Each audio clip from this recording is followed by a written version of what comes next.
Hey everyone, I'm here with the first of the vanilla Dong Never Die character overviews. This took a little while to get out, partly because I've been busy with other stuff, partly because I've been sick for the past couple of weeks, and my voice is only just getting back to normal. Anyway, we're here now, so it's time to start talking about the first character on the roster, the titular Dong. This is meant to be a continuation of my general overview video of Dong Never Die, so watch that video if you haven't already. Since this is the first one in the series, let me lay out how each episode is going to go. First, I'll talk about each character's basic parameters and properties, as well as any overarching quirks they have. Then, I'll talk about their moveset, starting with normals, then moving on to universal actions like guard, cancel, and throw, then specials and supers. I won't talk about every move in detail, partly for time concerns, partly because vanilla Dong characters are kind of designed in a way where large chunks of their moveset are useless or redundant. After that, I'll analyze the character's strengths and weaknesses and make a judgment of where they would end up on a hypothetical tier list. Finally, I'll conclude the video with a montage, showcasing some combos as well as any other interesting properties I mentioned during the video. Okay, just one more thing to mention before I get into it. When assessing character strength and how useful a character's tools would be in a competitive setting, I'll be assuming that, in that competitive setting, roles are restricted to 3 uses per round. Vanilla Dong tournaments don't exist, so there's no widely accepted rule set or anything, but I figured that if tournaments did exist, 3 roles per round would be a reasonable enough starting point, although perhaps somewhat difficult to enforce. Alright, now let's talk about Dong. Dong is the protagonist of Dong Never Die. Protagonist characters in fighting games tend to be all-rounders with varied and balanced movesets who are meant to represent the baseline of how the game is meant to be played, and at first glance it seems like that's what Dong is going for. But Dong is far from your typical Shoto. He is weird, even by the standards of DD&D, and has a lot of unique dirt. Let's start with his basic parameters. They're all thoroughly average. He's got average health at 330, average movement speed, average starting meter at 2 bars, and deals average damage on all his normals.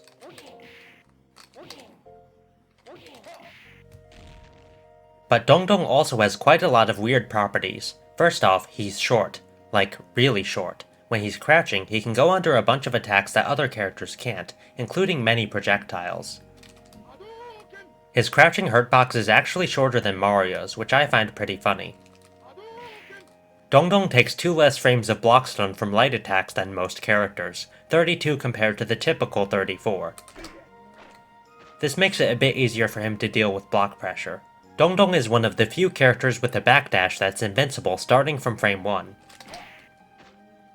What? I've literally never seen that before, I have no clue what just happened. Anyway, this might seem like it's a strong property, but unfortunately the invincibility window is very short, at just 5 frames. It ends as soon as Dong goes airborne. This does make it okay on Wake Up against meaty normals. The opponent's normal will either whiff or hit Dong out of the air, which can mess up their combos if you use it at mid-screen. But in the corner, most characters actually get better combos if they hit you out of the air. Dong's hit animations also have some really unique and interesting properties. He has some of the latest pushback cancellation windows on his air hit animations of anyone in the game. This makes many characters' corner juggle infinites not work on him. He also has a very unique heavy juggle animation. He gets knocked back a significantly shorter distance, both horizontally and vertically, compared to every other character. This makes some combos more difficult because he doesn't rise as high into the air, but makes other combos easier because he doesn't get knocked back as far. And heavy juggle is a fairly common hit effect, so this comes into play in a lot of matchups. Also, I mentioned this in the general overview video, but for whatever reason, when Dong's pushback cancellation kicks in on his air flip animations, he becomes actionable. This might seem like it would help Dong break out of corner juggle infinites, but it's kind of unreliable for that purpose. Dong doesn't have any air actions that modify his movement, and his air normals don't shift his hurtbox that much on frame 1. I imagine you could occasionally mash out of combos with Jump C if your opponent isn't on point, since it comes out fairly fast and hits below Dong. But there's another drawback to this property. When Dong enters the actionable state, the combo counter resets, which means that combo scaling also resets. This means that if Dong can't break out of the infinite, it's going to kill him a lot faster. Also, when he enters this state, his vertical speed gets set to 0 briefly, which actually makes infinites a lot easier on him if he doesn't mash out.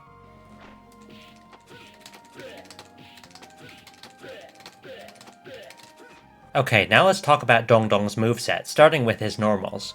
Dongdong's light normals are really good. Their frame data is well above average. All of Dongdong's grounded lights except for 5C have the same frame data, 8 frame startup, 8 frame active, 6 frame recovery. His good frame data gives him access to some of the easiest grounded dash infinites in the game. There's pretty much no reason to use a light other than 2C outside of a few combos. It has the most range by far, hits low, and shifts Dongdong's hurtbox even lower than it already is when crouching. This dynamic applies for a lot of characters in this game actually. All of their normals have the same frame data, so there's usually one that's just a lot better than the others. Dongdong's heavies are also pretty insane. His 5B, 5D, and 2D all have a fantastic combination of range and frame data. All three of them are actually plus on block. 5D is absurdly fast at frame 12, while 5B is a bit slower at frame 15 but has more range and way less recovery. It seems very hard to outfootsie Dongdong. However, Dongdong can sometimes have trouble converting his heavies into big damage at farther distances.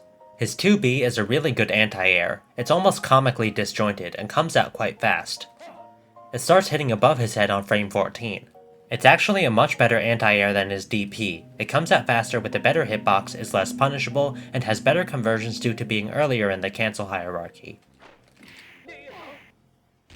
Dongdong's jumps are quite threatening. His jump is pretty fast, and his JC and JD are quite good for different reasons. JC comes out fast, hits below Dongdong, and has a huge cross-up hitbox, while JD has a ton of horizontal range.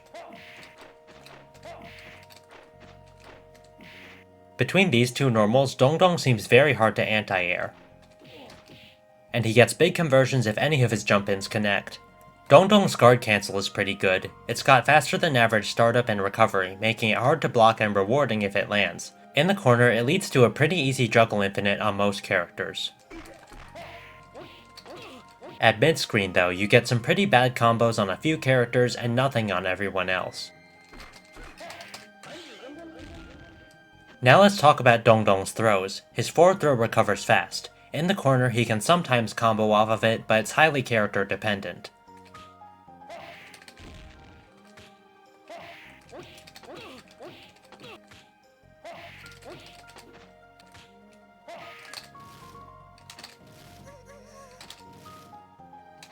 Back throw functions very similarly to forward throw. It uses the same hit animation, but Dongdong recovers faster, so it's easier to convert off of if he lands it in the corner. Combos from throws aren't that uncommon in DD&D, but I think Dongdong has better access to them than most characters, so this is a pretty big strength. However, Dongdong's throws have one big unique drawback. Unlike every other character that has throws, Dongdong's throws don't work against opponents in block stun. Which is a shame too. Dongdong's above average normal frame data would have helped a lot with setting up guaranteed throws. Dongdong doesn't really need it though, as you're about to see. Now let's talk about his command normal. It might look pretty tame, but this is perhaps the most messed up move in Dongdong's kit. It's input with 6C. It's an advancing kick that's slightly plus on block. Pressing the button again results in Dongdong doing a second kick. The second hit is actually more plus on block than the first, and in addition to advancing and being plus, both hits deal a small amount of chip damage. Obviously, this makes them really good for pressure. But what really puts it over the top is this. The second hit of 6C is actually a true block string into 2C on all but 4 characters. And 2C is a true block string into 6C on everyone. Now, if you just loop 2C into 6C over and over, Dongdong will gradually get pushed back, which will eventually cause the block string to fall out. But you can gain a bit of distance back with repeated microdash 2Cs. This means that Dongdong can perform infinite true block strings against most of the cast, which gradually deal chip damage over time. As long as the Dongdong player is on point with their execution, the only way to escape is guard cancel. To make matters worse, the second hit of 6C builds meter on use.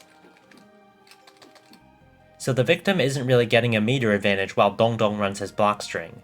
This makes Dongdong really scary when he's in range for 2C. If it hits, he can convert to a dash infinite. And if you block 2C, he can convert to an infinite block string. But he's got even more dirt than that, if you can believe it. Now let's talk about his specials. Dongdong has the standard Shoto toolkit of a Fireball, a DP, and a Tatsu. Just like you'd expect from our protagonist. His Fireball, Flaming Palm, is input with quarter circle forward punch. The button strength determines the speed.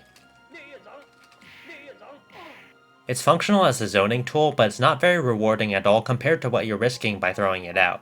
However, there is one weird trick that turns Dongdong's Fireball into an absolutely bonkers space control tool. Due to a programming error, Dongdong is able to attempt to cancel his light Fireball to super, even when he doesn't have a full bar of meter stocked. But instead of a super, he'll get a 5B or 5D instead, depending on which super he tried to cancel to. Now, if he cancels to 5B or 5D in this way, he can't cancel those normals to anything else. But the total duration of these normals is still much shorter than the recovery of the Fireball. This basically lets Dongdong cut the recovery of his light Fireballs in half. This makes them much safer and more spammable.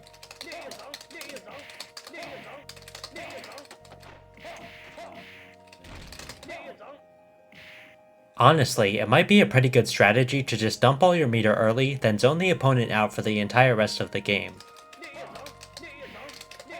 Dongdong's DP, Dragon Fist, is input with DP plus punch. The heavy version deals more damage than the light version and rises higher into the air, but Dongdong takes longer to land, so it's less safe and you get worse conversions. It's actually not a great anti-air. It has no form of invincibility whatsoever, not even any upper body or anti-air invincibility, and it takes a while to actually start hitting above Dongdong's head. The only reason to use it over 2B is if you're already doing a heavy or command normal and you see the opponent jump. The conversions at mid-screen are also pretty bad. You can only super cancel on the first hit, which is really small and doesn't reach above Dongdong's head. You can also super cancel the landing animation, but you don't really get any good conversions off of that. Anti-air light DP to snap finger technique is the only consistent combo, and you need to connect DP pretty high for it to work.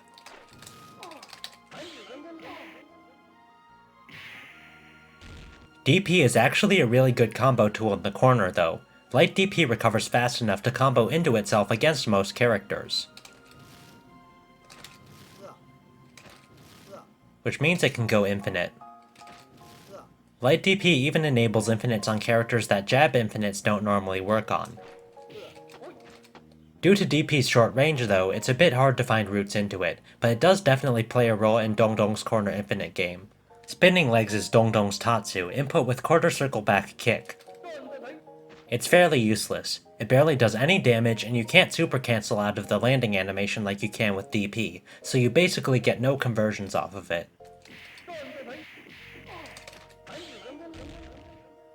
In the corner, you can sometimes link out of it to start an infinite, but it's quite inconsistent.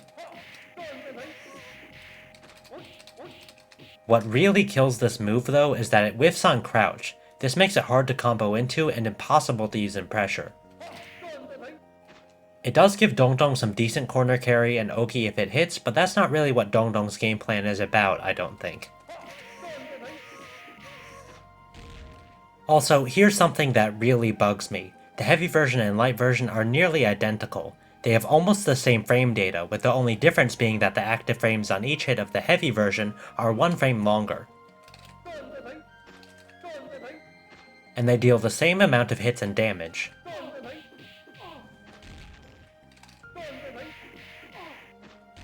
The only differences are that the heavy version travels forward faster and uses heavy hit reactions, meaning it has different hit sparks, opponents get launched higher into the air on hit, and take more blocks done. I know DD&D is supposed to be a silly and unbalanced game, but I still find this really stupid.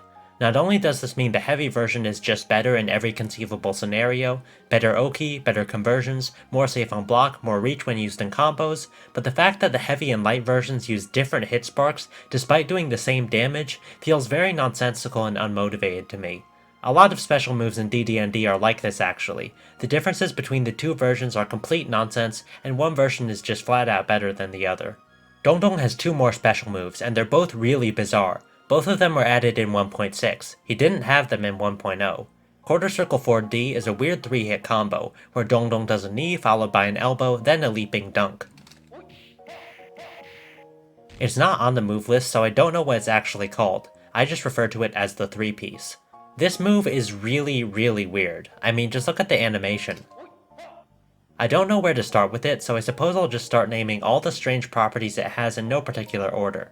To start, the knee and elbow don't naturally combo into each other unless the first hit connects late in its active frames. Although interestingly, if the knee does connect on the first active frame, it has the fastest startup out of all of Dongdong's moves except for throw, at 5 frames. Also, the elbow whiffs on most crouching characters, so it's pretty useless in grounded combos against most of the cast. Now, if you do somehow manage to actually land the dunk at the end, you kinda just win the round. This is because the dunk has no landing recovery for some reason. I'm like 90% sure this is unintentional and due to a programming error. Anyway, this means the final hit is ludicrously plus on block, allowing Dongdong to start doing his stupid block pressure for free. And you also get really good combos on hit. It's an infinite starter against most characters in the corner. And at mid-screen you can still get some pretty good conversions. You get especially good conversions if the elbow somehow connects on the grounded opponent. It launches the opponent really high into the air, which allows you to get 2 hits off the dunk. The only way I've found to consistently combo into all 3 parts of the 3-piece is with a delayed cancel from a close range 2D. However, the elbow has a different hit reaction on air connect that doesn't launch as high. It still generally leads to infinites in the corner, but your conversions at mid-screen aren't nearly as good. Dongdong's final special move is a command grab. And I've saved the best for last because this is the most bizarre move in his entire kit. The most interesting part of this move is the input. It's performed with charge forward, back plus B. The animation is really strange. The startup and recovery animations both repurpose sprites from his idle animation, so it's hard to visually tell how much startup and recovery it has. You can combo into the command grab. And unlike his regular throws, it even works against opponents in block stun. A command grab that you can cancel into that works in block stun sounds really busted, but due to the input is actually surprisingly balanced. You have to charge the command grab with exactly forward. Holding down forward doesn't build charge. This means you can't really cancel into command grab from crouching normals. 5A whiffs on crouch. And if you try inputting 5C while holding forward, you'll get 6C instead. And for some reason, 6C isn't cancelable into command grab. Also, you can't cancel into 5B or 5D at close range if you're holding forward, because the game will think you're trying to throw, and you can't cancel into throw. This means it's actually pretty difficult to set up situations where you can make the opponent block on normal, then cancel into command grab on block. In terms of reward, the upfront damage isn't great, and at mid-screen you get no conversion against most characters. On Jia Meihua you can get a few hits of Tatsu Super, but that's about it.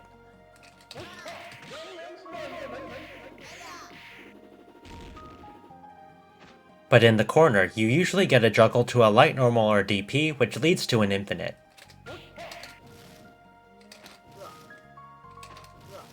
Also, command grabs deal unscaled damage, so if you can find a way to route into command grab during your infinite, you can make it kill a lot faster.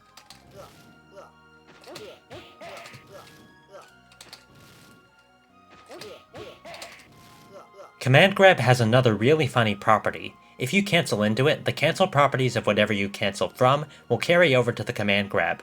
For example, if you cancel into the command grab from a heavy, you can cancel the command grab into command normals, specials, and supers.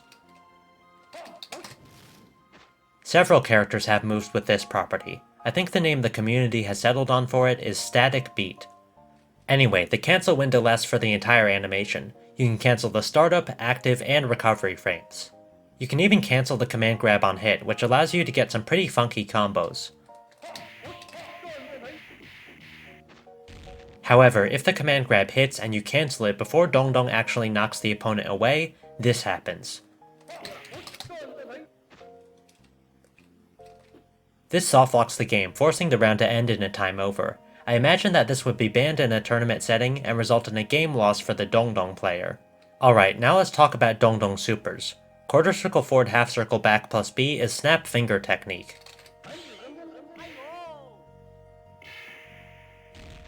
It's got pretty quick startup and travels forward quite far. It's mainly good for picking up combos at long range where other options won't work. It's also okay as a fireball punish.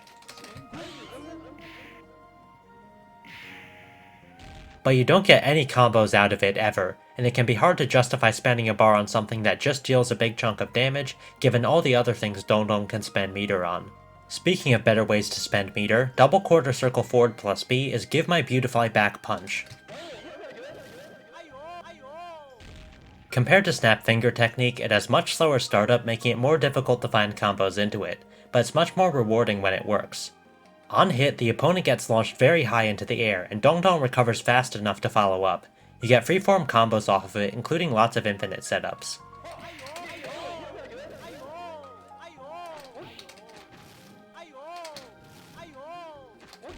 It's also extremely plus on block. This allows Dongdong to set up a block string infinite, or land a guaranteed command grab.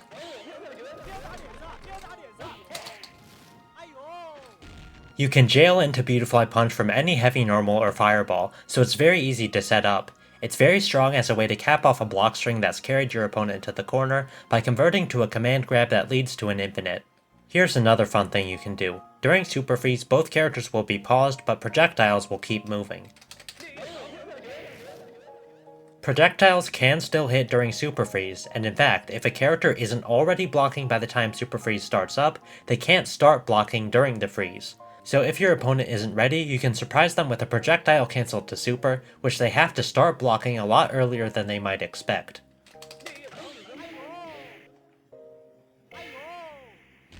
Dongdong's final super is 18 dragon destroying spinning legs.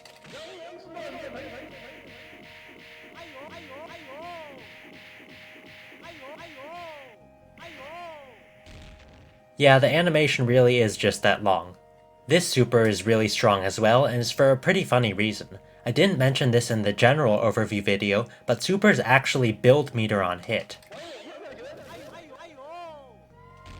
Every character builds a constant amount of meter on every hit they land, regardless of what kind of hit it is, and supers are no exception. Because 18 legs hits, well, 18 times, Dongdong builds back almost a full bar if he lands all the hits.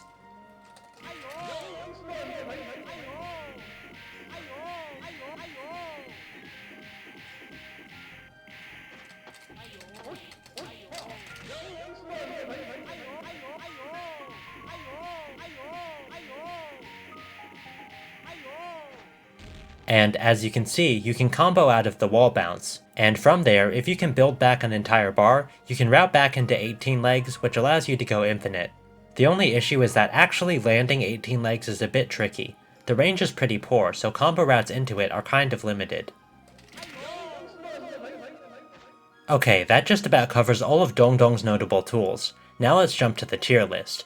So, where do I think Dongdong would stack up in a competitive setting? Well, he has a lot of strengths. He's got great normals for neutral and pressure, and has extremely dangerous conversions from his lights in particular, between his easy dash infinites and block pressure.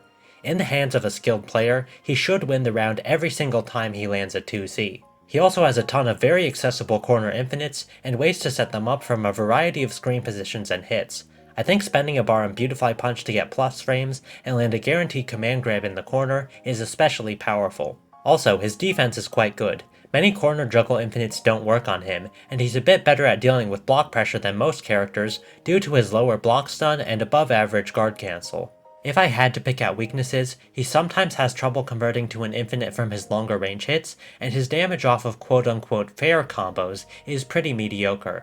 But I think those are pretty fake weaknesses. Most characters have trouble killing you off a random poke in neutral, it's just that on Dongdong it sticks out more compared to how much he can get off of the right kind of hit. Overall, I'd say that Dongdong is a very solid character. I'll start him in S tier for now. Alright, that's all for this one. Enjoy the combos.